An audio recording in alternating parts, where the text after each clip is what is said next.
Dear future generations, I think I speak for the rest of us when I say, sorry. Sorry we left you with our mess of a planet. Sorry that we were too caught up in our own doings to do something.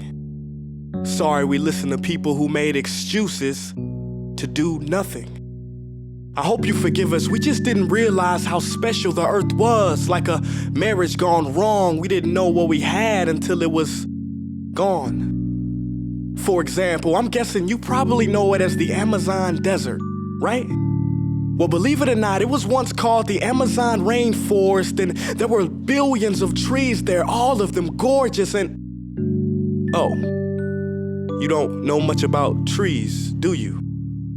Well, let me tell you, trees are amazing. I mean, we literally breathe the air they are creating. They clean up our pollution, our carbon. They store and purify water, give us medicine that cures our diseases, food that feeds us, which is why I'm so sorry to tell you that we burn them down.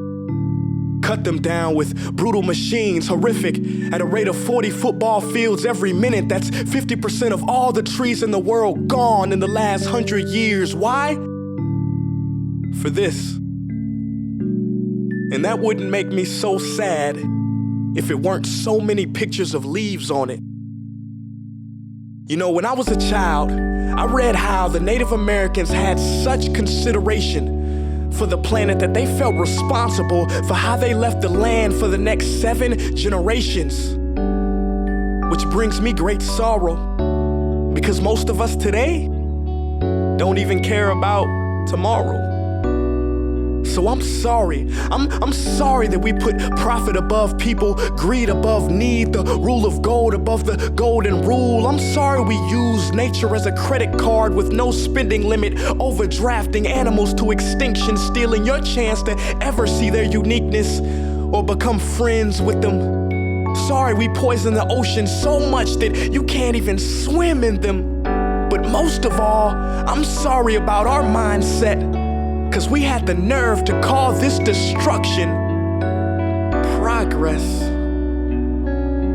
Hey Fox News, if you don't think climate change is a threat, I dare you to interview the thousands of homeless people in Bangladesh. See, while you were in your penthouse nestled, their homes were literally washed away beneath their feet due to rising sea levels.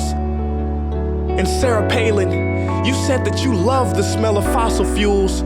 Well, I urge you to talk to the kids of Beijing who are forced to wear pollution masks just to go to school. See, you can ignore this, but the thing about truth is, it can be denied, not avoided. So I'm sorry, future generations. I'm sorry that our footprint became a sinkhole and not a garden. I'm sorry that we paid so much attention to ISIS and very little to how fast the ice is melting in the Arctic. I'm sorry we doomed you, and I'm sorry we couldn't find another planet in time to move to. You know what? Cut the beat. I'm not sorry. This future, I do not accept it, because an error does not become a mistake until you refuse to correct it. We can redirect this. How? Let me suggest that if a farmer sees a tree that is unhealthy, they don't look at the branches to diagnose it, they look at the root. So like that farmer, we must look at the root and not to the branches of government, not to the politicians run by corporations. We are the root, we are the foundation. This generation, it is up to us to take care of this planet. It is our only home. We must globally warm our hearts and change the climate of our souls and realize that we are not apart from nature, we are a part of nature. And to betray nature is to betray us. To save nature is to save us. Because whatever you're fighting for, racism or poverty, feminism, gay rights, or any type of equality, it won't matter in the least.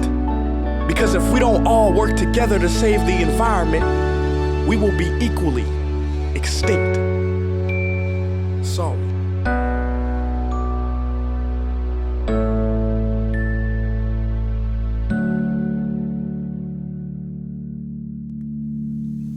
Hey guys, for the past several weeks, I've been here in Africa, the heart of Africa, witnessing the horrific destruction of the rainforest, which inspired me to write this piece.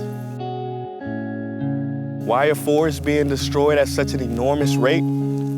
For this, Today we live in a world where destroying trees makes you money. So what can we, normal people, do about it?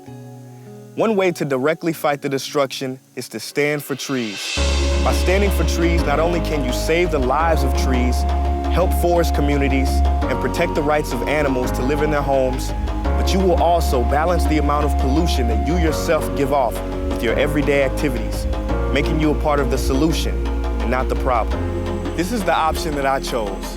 But whatever way that you choose to stand for trees, do it. Because a wise man once said, when the rivers are all dried up and the trees cut down, man will then realize that he will not be able to eat money.